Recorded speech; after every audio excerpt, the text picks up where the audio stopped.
Hi friends, welcome back to our channel विस्ट फो। आज हम लोग एक जीके का क्वेश्चन पेपर सॉल्व करेंगे।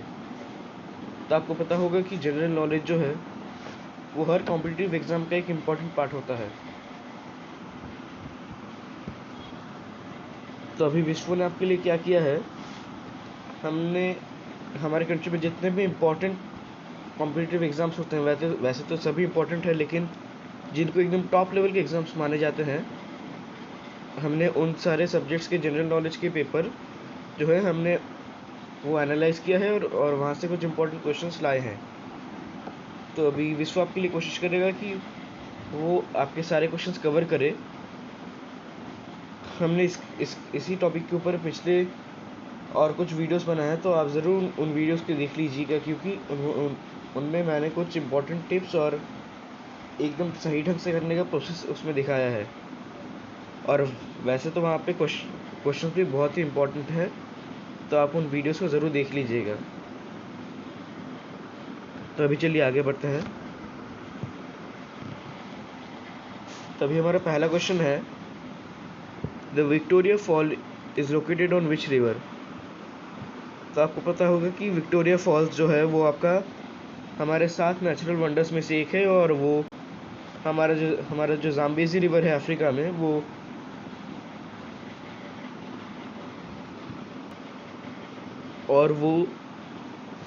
दुनिया में वर्ल्ड्स लार्जेस्ट वाटरफॉल के नाम से प्रसिद्ध है। तो इसको हमें आंसर करने के लिए ऑप्शंस ये दिए गए हैं, जायरे, ऑरेंज, जाम्बेजी और नाइजर। तो अभी इनमें से आपका सही आंसर होगा एकदम से जाम्बेजी। मैं आपको ये बता दूं कि जाम्बेजी रिवर पर ये जो विक्टोरिया फॉल्स है वो सबसे मेजर वाटरफॉल है जाम्बेजी रिवर के ऊपर। तो अभी चलिए अभी सेकंड क्वेश्चन पे चलते हैं। अभी हमारे सेकंड क्वेश्चन में हमसे पूछा है कि India became a member of the United Nations in. तो आपको पता होगा कि हमारा जो वर्ल्ड है उसका एक यूनाइटेड नेशंस ऑर्गेनाइजेशन है। वो किस लिए फॉर्म हुआ है, ताकि जो भी हमारे दुनिया में देश हैं, तो भी हमारे दुनिया में जितने भी देश हैं उनमें सब इंटरनेशनल पीस और आपस में रिलेशंस बढ़ाने के लिए हम लोग एक दूसरे से पीसफुली रहे, उस चीज़ को मॉनिटर करने के लिए बनाया गया था। तो अभी आपको मैं बता दूं कि इंडिया जो है वो इस ऑर्गेनाइजेशन के यूएनओ के कुछ फाउंडिंग मेंबर्स में से एक है। ये आपका एकदम डायरेक्टली वर्ल्ड वॉर 2 के बाद बना था, और इंडिया आपके कुछ 50 फाउंडिंग मेंबर्स में से एक नेशन था। तो अभी टू बी प्रिसाइज, इंडिया इससे बना था 26 जून 1945 को। तो अभी यहाँ पे हमें सिर्फ ईयर दिया गया है, तो अगर आप इसको ईयर में आंसर देखेंगे तो एकदम से 1945 आ जाता है। ठीक है, इसका आंसर एकदम से 1945 आ जाएगा। और हर एक कंट्री से यूनाइटेड नेशंस में एक रिप्रेजेंटेटिव दिया जाता है कि वो हमारे कंट्री को रिप्रेजेंट करेंगे, वो हमारे कंट्री के लिए आवाज़ टाइप का बनेंगे उस ऑर्गेनाइजेशन में। तो अभी हमारे कंट्री से भी हमें रिप्रेजेंट कर रहे हैं टी.एस. तिरुमूर्ति जी। तो हमारी कंट्री से टी.एस. तिरुमूर्ति जी रिप्रेजेंट कर रहे हैं। तो अभी चलिए 48th क्वेश्चन देखते हैं। 48th क्वेश्चन में हमसे पूछा गया है कि Gadgil committee report and Kasturirangan committee report are related to what. मतलब दो कमिटीज़ हैं, गैडजिल कमेटी रिपोर्ट और कस्तूरीरंगन कमेटी। तो पूछा गया है कि ये दोनों कमिटीज़ किस चीज़ के लिए बनाए गए थे। तो ये मैं आपको बता दूं कि गैडजिल जो है इसका प्रोनाउंसिएशन थोड़ा सा ट्रिकी है। अगर आप में जब भी प्रोनाउंस करें आप उसको ध्यान से देख रहे होंगे तो आपको पता चलेगा कि यहाँ पे डी थोड़ा सा साइलेंट है। ये गैडजिल नहीं होगा, ये गैडजिल होगा। तो गैडजिल कमेटी रिपोर्ट और कस्तूरीरंगन कमेटी रिपोर्ट किस चीज़ से रिलेटेड है। तो अभी यहाँ पे हमारे पास ऑप्शन दिए गए हैं, कॉन्स्टिट्यूशनल रिफॉर्म्स, मतलब संवैधानिक सुधार के लिए, गंगा एक्शन प्लान यानी कि गंगा का जो कार्य योजना है उसके लिए, नदियों को लिंक करने के लिए, या फिर हमारे पश्चिमी घाटियों की सुरक्षा के लिए। तो यहाँ पे आपका सबसे सही आंसर होगा आपका प्रोटेक्शन ऑफ वेस्टर्न घाट्स। पश्चिमी घाटियों के सुरक्षा के लिए ये जो कमेटी रिपोर्ट्स हैं उससे रिलेटेड है, और हम इन कमेटी रिपोर्ट्स को WGEEP के नाम से भी जानते हैं। और ये बस मैं आपके इंफॉर्मेशन के लिए बोल रहा हूँ। 31 अगस्त 2011 को इन दोनों कमेटी के रिपोर्ट सबमिट हुए थे। तभी चलिए आगे बढ़ते हैं।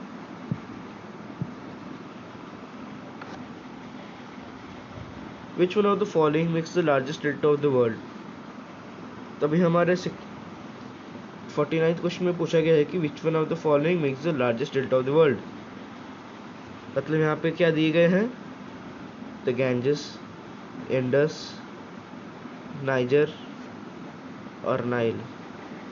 तो अभी पूछा गया है कि ये जो गैंजेस है, इंडस है, नाइजर है और नाइल है, इनमें से सबसे लार्जेस्ट डेल्टा किसने बनाया है? तो अभी ये तो सबसे इजी आंसर है, ये तो हमारे बहुत ही इजी आंसर है और ये हमारे कंट्री में ही है। ये आपका गैंजेस है, the Ganges delta. The Ganges delta को हम लोग सुंदरबन डेल्टास या फिर ब्रह्मपुत्र डेल्टास के नाम से भी जानते हैं, क्योंकि यहाँ पे इन दोनों नदियों का थोड़ा सा कंट्रीब्यूशन है।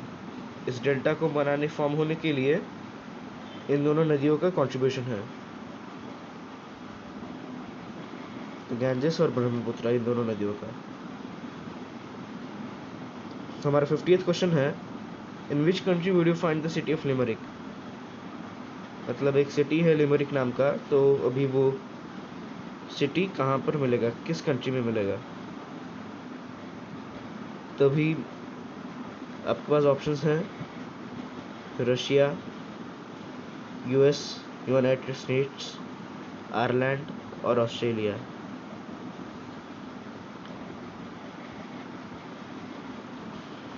तो इसके लिए आपका सही आंसर होगा एकदम से आयरलैंड। ठीक है, इसके लिए सही आंसर आपका एकदम से आयरलैंड हो जाएगा।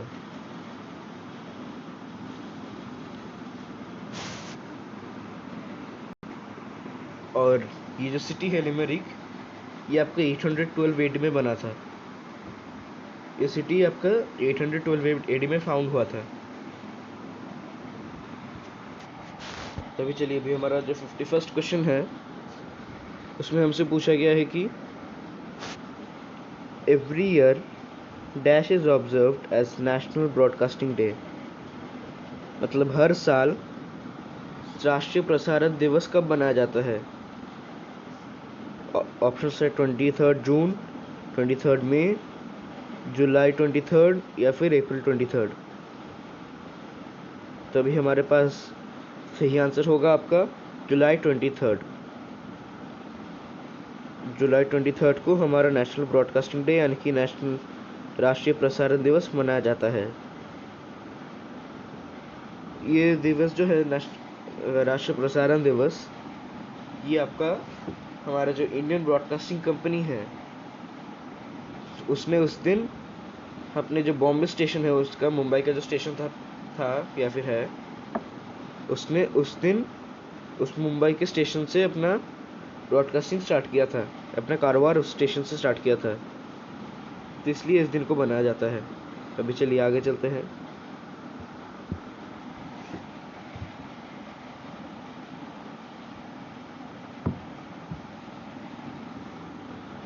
तभी हमारा 52nd क्वेश्चन है, which among the following is the correct term for inner proportion of moon shadow? मतलब हमारी जो चंद्रमा है उसकी दो तरफ की शैडो होती है, दो तरह की शैडोज होती हैं। एक है आपका बाहरी शैडो, एक है आपका अंदरी शैडो या फिर भीतरी शैडो। तभी पूछा गया है कि उस भीतरी शैडो के लिए जो एग्जैक्ट टर्म है वो क्या है? उस भीतरी शैडो के लिए एग्जैक्ट टर्म है वो क्या है? इसके लिए आपका ऑप्शन है अम्ब्रा, एंटम्ब्रा, इरिडिसेंस या फिर एडोलेसेंस। तो अभी इसको आंसर करने के लिए आपको पहले समझना होगा कि सोलर इक्लिप्स क्या चीज़ है। तो आपको सोलर इक्लिप्स समझने के लिए पहले ये देखना होगा।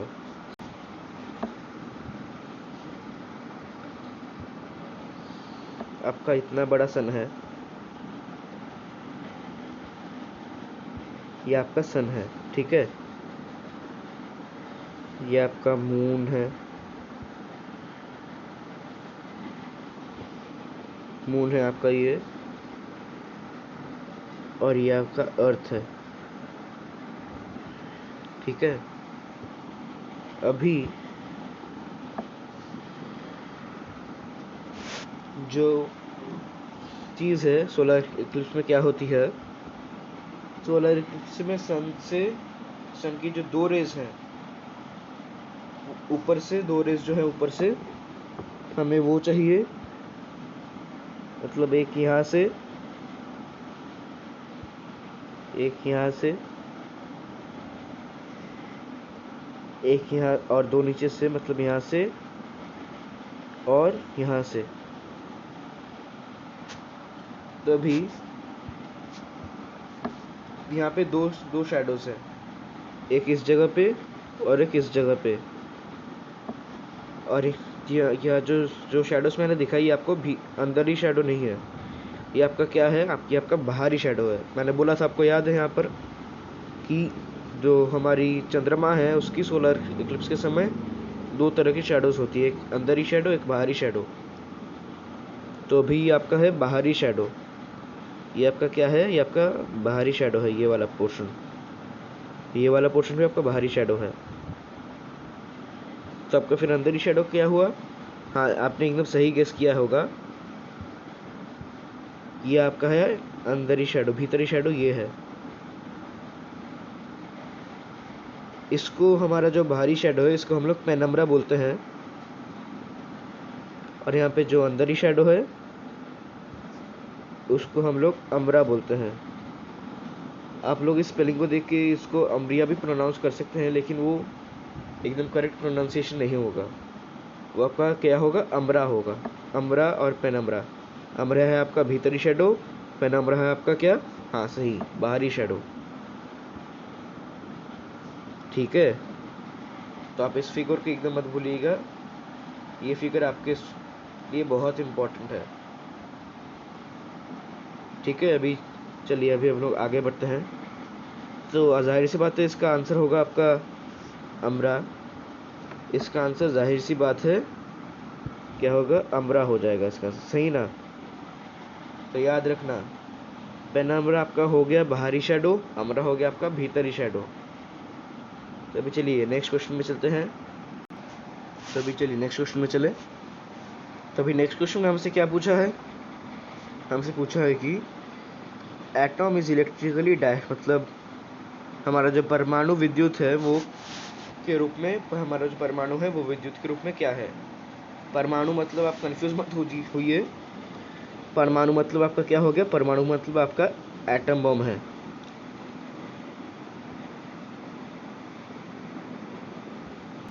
तो अभी नेक्स्ट क्वेश्चन में चलते हैं।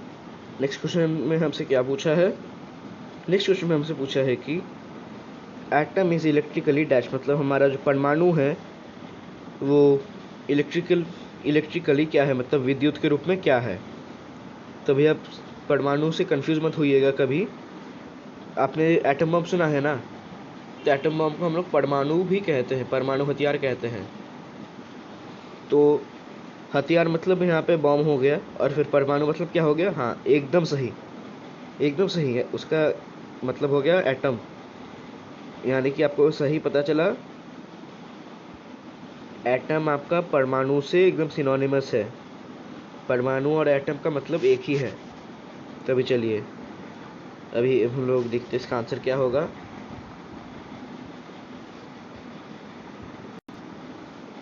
तो अभी इसका आंसर होगा आपका न्यूट्रल।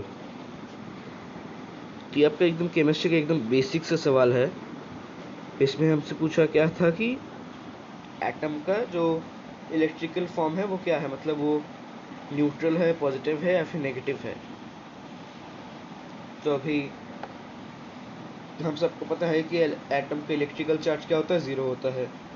फिर उसका इलेक्ट्रिकल क्या होगा, फिर वो इलेक्ट्रिकली क्या होगा, न्यूट्रली होगा ना, क्योंकि वो ज़ीरो है। देखिए आप अगर ज़ीरो को एक नंबर लाइन पे प्लेस करेंगे तो वो ज़ीरो एकदम नेगेटिव नंबर्स और पॉजिटिव इंटीजर्स के बीच में आता है। तो अभी इसमें भी सेम केस हम लोग अप्लाई कर सकते हैं, क्योंकि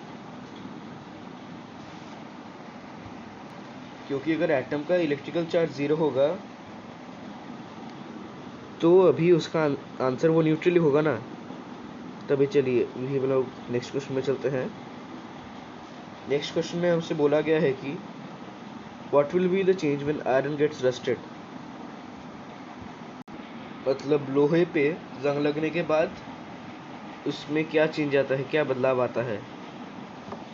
तो अभी ऑप्शंस पढ़ेंगे क्या बदलाव समझने के लिए, मतलब किस तरफ का बदलाव उनको चाहिए वो समझने के लिए। तो अगर आप ऑप्शंस को पढ़ रहे होंगे तो आपको पता चलेगा कि वो लोग मेनली जानना चाहते हैं कि उनका वेट में कितना चेंज आता है। ठीक है, उनके वेट में कितना चेंज आता है। तभी दो हमारे पास ऑप्शंस हैं, इट्स वेट इज़ इंक्रीज्ड और इट्स वेट इज़ डिक्रीज्ड। मैं सिर्फ दो ऑप्शंस इसलिए बोल रहा हूँ क्योंकि नो चेंज टेक प्लेस और नन ऑफ द अबव एकदम ही होगा, क्योंकि जब कुछ चेंज नहीं होगा फिर आयरन पे जंग नहीं लगता। तभी कुछ चेंज हुआ है, इसका मतलब इसलिए है क्योंकि आयरन में जंग लगा है। ठीक है, अभी तो देखते हैं कि क्या चेंज होगा। तो हमें इसको समझने के लिए पहले ये देखना होगा, ये एकदम बेसिक सा सवाल है फिर से। तो आपको पता होगा कि आयरन जब ऑक्सीडाइज होता है, लोहा जब ऑक्सीडाइज होता है तभी वो उसमें जंग लगता है। तो इससे हमें क्या पता चला कि आयरन और ऑक्सीजन के ऑक्सीडाइजेशन होने से ही वो जंग लगता है। मतलब ऑक्सीजन का जो वेट है, हम लोग इससे एक चीज़ अच्छे से डिड्यूस कर सकते हैं, अच्छे से निकाल सकते हैं कि ऑक्सीजन का जो वेट है और आयरन का जो वेट है, लोहे का जो वेट है, वो ऐड हो जाएगा। क्यों? क्योंकि अगर ऑक्सीजन और आयरन नहीं मिलते आपस में फिर वो रस नहीं पड़ता, और जब वो एक साथ मिले हैं तो क्या होगा ना, दोनों का वेट तो कैलकुलेट करना ही पड़ेगा, सही ना। तो इसलिए क्या होगा, हमारा ऑक्सीजन का जो वेट है और लोहे का जो वेट है वो ऐड हो जाएगा। तो इसका मतलब हमारे पास जो जो दो ऑप्शंस हैं उनमें से सही होगा आपका इट्स वेट इज़ इंक्रीज्ड। इसका लॉजिक एकदम सिंपल है, आप एकदम कंफ्यूज मत होइएगा। क्योंकि जब आयरन होता है तो उसका वेट जब इंक्रीज हुआ, क्योंकि उसका जो ऑक्सीजन है और आयरन का वेट है, उसका जो खुद का वेट है, वो दोनों एक साथ हुआ। ठीक है, तभी चलिए नेक्स्ट क्वेश्चन में चलते हैं।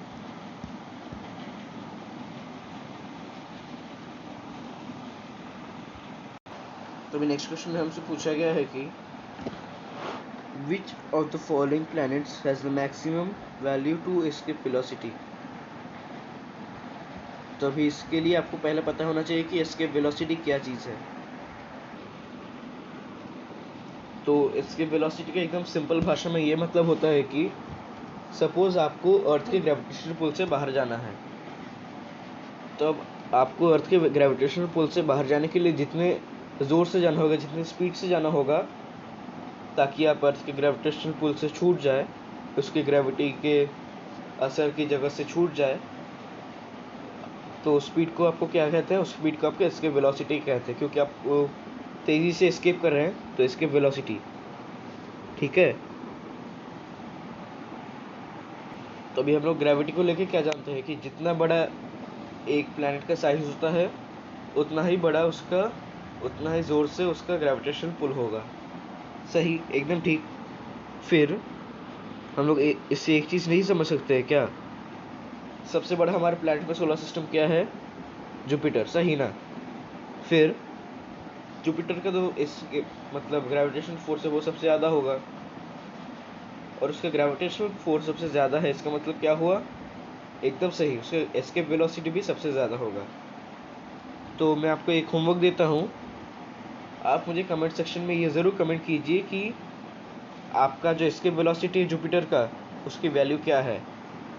ठीक है, अब जुपिटर की एस्केप वेलोसिटी की वैल्यू ज़रूर आप दीजिएगा नीचे कमेंट सेक्शन में ज़रूर।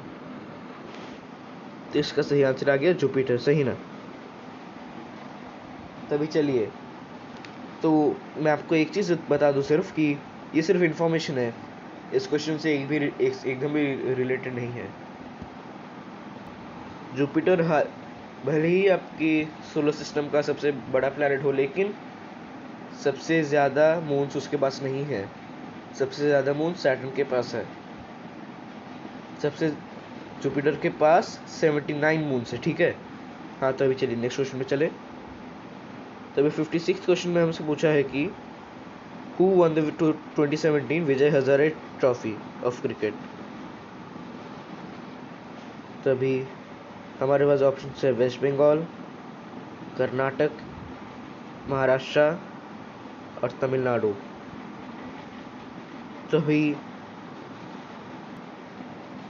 मैं आपको बता दूं कि विजय हजारे जी जो है, विजय हजारे जी, आप लोगों के मन में डाउट आ सकता है कि ये जो विजय हजारे ट्रॉफी जो नाम है वो विजय हजारे क्यों रखा गया और कुछ क्यों नहीं। तो मैं आपको बता दूं कि विजय हजारे जी जो है वो हमारे इंडिया के फर्स्ट कैप्टन है। क्रिकेट मतलब ब्रिटिश इंडिया को छोड़ के इंडिपेंडेंट इंडिया के फर्स्ट कैप्टन है, और उन्होंने 14 मैचेस में टोटल कैप्टनसी की है 1951 से लेकर 1953 तक, और उनका पूरा नाम विजय सैमुअल हजारे था। ठीक है, तभी तो इसका सही आंसर होगा कर्नाटका। ठीक है, तो विजय हजारे ट्रॉफी आपका कर्नाटका जीता है। और हमारे जो मयंक अग्रवाल जी हैं, जो अभी क्रिकेट खेलते हैं इंटरनेशनल, वो इस प्लेयर के प्लेयर ऑफ द मैच थे, और कर्नाटका ने ये मैच त्रिपुरा के अगेंस्ट जीता था। तभी 57th क्वेश्चन में चलते हैं। 57th क्वेश्चन में हमसे पूछा गया है कि window is to pane as book is to, क्या मतलब खिड़कियां जो है, मतलब वो हमारे जो विंडोज है उसका पेन से ऐसा संबंध क्या क्या है जिसका बुक के साथ सिमिलर संबंध हो। ठीक है, तो मैं आपको बता दूं कि यहाँ पर जो पेन दिया गया है PANE, इसका मतलब आपका कांच है। तो सीधी सी बात है, विंडो और पेन का जब रिलेशन पूछा है तो विंडो और ग्लास का जो रिलेशन पूछा है वो क्या होगा, सही ना। विंडो ग्लास से बना है, सही।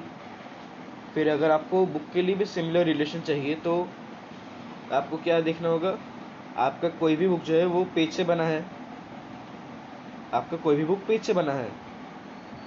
तो इसका मतलब आपका क्या रिलेशन हो गया, बुक के साथ हमें क्या क्या मिल गया, हमें पेज। क्योंकि यहाँ पर देखिए, कवर जो है, नॉवेल जो है और ग्लास जो है, वो सब ग्लास को छोड़कर शायद कवर और नॉवेल एक बुक की तरफ से हम लोग उसका साथ एक रिलेशन होता है बुक का, लेकिन हमारे विंडो के साथ पेन का क्या रिलेशन है। Window is made by pane, so we have to find a relation of a thing with book by which book is made, मतलब तभी हमारा सही आंसर होगा आपका फिर क्या, पेज। ठीक ना। तो अभी चलिए, अभी हम लोग 58th क्वेश्चन में चलते हैं। तो अभी हमारे 58th क्वेश्चन में पूछा है कि Bharat bill payment system BBPS जो है हमारा, वो एक सेंट्रलाइज सिस्टम है, ये तो सबको पता है, लेकिन वो किसने बनाया है उसको। तो अभी हमारे पास ऑप्शन है SBI, axis bank, ICICI bank और नेशनल पेमेंट कॉरपोरेशन। तो अभी SBI, एक्सिस बैंक और ICICI बैंक जो है वो तो आपके सिर्फ एक बैंकिंग बॉडी हो गया, लेकिन ये जो नेशनल पेमेंट कॉरपोरेशन है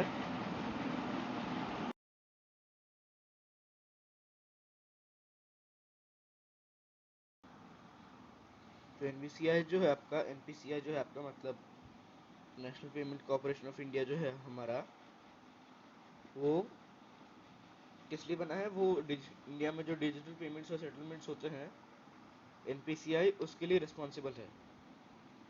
और एनपीसीआई को किसने बनाया है? एनपीसीआई को आरबीआई यानी कि रिजर्व बैंक ऑफ इंडिया और आईबीए यानी कि इंडियन बैंक्स एसोसिएशन ने बनाया है। तो जाहिर सी बात है, आईबीए मतलब इंडियन बैंक्स एसोसिएशन, मतलब उसमें तो axis bank, state bank of India और आईसीआईसीआई बैंक भी है। तो इन तीनों में से तो कोई हो नहीं सकता, सही ना? यहाँ पे जो भारत बिल पेमेंट सिस्टम है आपका बीबीपीएस, भारत बिल क्या मतलब क्या है इसका? वो पूरे कंट्री को लेके करता है। तो जाहिर सी बात है, ये जो बीबीपीएस है वो किसी प्राइवेट बॉडी नहीं कर पाएगा, सही? तो इसके लिए क्या होगा, आपके इन दोनों में से आपके पास ऑप्शन है एसबीआई और एनपीसीआई। अगर आप इस चीज़ को कंसिडर करते हैं तो आपके पास जो ऑप्शन है एसबीआई और एनपीसीआई। तो अभी क्योंकि मैंने बोला कि एनपीसीआई आपका आईबीए और आरबीआई से बनाया गया है, इन दोनों ने बनाया है, तो आईबीए के अंडर तो ये एसबीआई भी आएगा, सही ना? फिर ये भी नहीं हो सकता, तो इसके लिए आपका सही आंसर होगा आपका NPCI, national payment corporation of India. ये तो आपका लॉजिकल आंसर हो गया, ठीक है? और मैं आपको बता दूं कि ये जो एनपीसीआई है वो आपका 2013 में जो कंपनी एक्ट है, सेक्शन 8 जो है कंपनी एक्ट का, ये उसके तहत रजिस्टर हुआ था 2013 में। तभी चलिए 59th क्वेश्चन में चलते हैं। 59th क्वेश्चन में हमसे पूछा गया है कि find the missing term in the following series. तो यहाँ पर सीरीज क्या दी गई है? AYO, BVF, TRH, उसके बाद क्वेश्चन मार्क में यानी कि खाली है जगह, हमें वो फाइंड करना है, और उसके बाद KGL। तो भी इसके लिए हमारे पास एकदम सही सा, अगर हमें लॉजिकल आंसर निकालना है तो उसके लिए हमें ये लॉजिक पहले समझना होगा। तो आपके स्क्रीन पर एक लॉजिक दिखाई दे रहा होगा आपका, जो मैंने ही बनाया है। आपको ये लॉजिक जो है, ये लॉजिक अप्लाई करना है, ठीक है? ये लॉजिक आपका अप्लाई करना है। ये लॉजिक आपका 100% काम में आ जाएगा, ठीक है? तो आप इस वीडियो को एकदम पॉज करके 2 मिनट के लिए अच्छे से लॉजिक समझ लीजिए और उसके बाद देखिए, ठीक है? तो इस लॉजिक के तहत क्या आंसर होता है आपका? इस लॉजिक के तहत आपका सही आंसर होगा GMJ, सही ना? इस लॉजिक के तहत आपका सही आंसर होगा GMJ। तो अभी आपका 60th क्वेश्चन में चलते हैं। तो यहाँ पे हमसे पूछा गया है कि arrange the words given below in a meaningful sequence. मतलब यहाँ पे नीचे जो शब्द दिए गए हैं, ओल्ड हो गया आपका, एडल्ट हो गया, इन्फेंट हो गया, चाइल्ड हो गया, इन एडोलेसेंट हो गया। तो यहाँ पे बोला बोला है कि हमसे इनको एक मीनिंगफुल सीक्वेंस से सजाइए, मतलब सार्थक अनुक्रम से सजाइए, सार्थक तरीके से सब अरेंज कीजिए, ठीक है? तो अभी यहाँ पे क्या दिए गए हैं आपके पास? ओल्ड, एडल्ट, इन्फेंट, चाइल्ड और एडोलेसेंट, ठीक है? तो अगर आपको ये पता चल गया होगा कि ये आपके लाइफ के 5 स्टेजेस हैं। पहले बच्चा पैदा होता है, इन्फेंट, फिर वो बड़ा होता है थोड़ा, चाइल्ड हो गया आपका वो, फिर वो आपका टीनेजर बन जाता है, फिर वो आपका एडोलेसेंट हो गया, फिर वो आपका बड़ा हो जाता है, एक्स्ट्रा क्रॉस कर देता है, एडल्ट हो गया वो आपका, फिर वो बूढ़े हो जाते हैं, ओल्ड हो जाते हैं, ठीक है? तो यहाँ पे बस यही था, इससे ज़्यादा कुछ नहीं। तो मैंने क्या बोला पहले? इन्फेंट मतलब 3, उसके बाद चाइल्ड मतलब 4, उसके बाद एडोलेसेंट मतलब 5, मतलब 3 4 5 हो गया, फिर एडल्ट हो गया, फिर ओल्ड हो गया, मतलब 3 4 5 2 1। तो इसके लिए आपका सही आंसर होगा फिर आपका 535 ये आपका फिर से आंसर हो जाता है सही। तो दोस्तों बस आज के लिए इतना ही। अगर आपको ऐसे और भी वीडियोस चाहिए तो हमारे चैनल को ज़रूर सब्सक्राइब कीजिएगा और इस वीडियो को आप ज़रूर लाइक और शेयर कीजिएगा ताकि ये वीडियो ज़्यादा से ज़्यादा लोगों तक पहुंच सके और हम लोग ज़्यादा से ज़्यादा नॉलेज स्प्रेड कर सके। और फ्रेंड्स अगर आपको इस सेशन का पीडीएफ चाहिए होगा, मतलब ये जो स्लाइड्स थे यहाँ पे जो कुछ 5-6 स्लाइड्स थे, अगर आपको इनका पीडीएफ चाहिए होगा तो वो आपका इस वीडियो के डिस्क्रिप्शन बॉक्स में मिल जाएगा। और अगर आपको हमारे किसी वीडियोस में कोई डाउट है तो आप उसको कमेंट सेक्शन में लिख सकते हैं या फिर हमारे टेलीग्राम ग्रुप का जो लिंक है वो आपके यूट्यूब के डिस्क्रिप्शन बॉक्स में मिल जाएगा। तो आप उस लिंक पे, टेलीग्राम लिंक पे क्लिक कीजिए और हमारे टेलीग्राम ग्रुप को ज्वाइन कर सकते हैं। और अगर आप उसमें कोई भी डाउट अगर पोस्ट कीजिएगा, चाहे वो मैथ्स हो, इंग्लिश हो, साइंस हो, जीके हो, हिस्ट्री हो, ज्योग्राफी हो, कोई भी सब्जेक्ट हो आपका, हम लोग आपके पास वो डाउट एकदम 12 से 24 घंटे के अंदर सॉल्व कर देंगे आपका वो डाउट, और हम लोग उसी ग्रुप में आपको रिप्लाई करेंगे। ठीक है, तो आप कमेंट सेक्शन में भी कर सकते हैं या फिर आप टेलीग्राम में भी कर सकते हैं। लेकिन मैं आपको टेलीग्राम इसलिए रिकमेंड करूंगा क्योंकि अगर आपको कोई सपोज बड़ा सवाल आ गया, सपोज वो मैथ्स का सवाल है, फिर तो वो कमेंट सेक्शन में पॉसिबल नहीं होगा अच्छे से।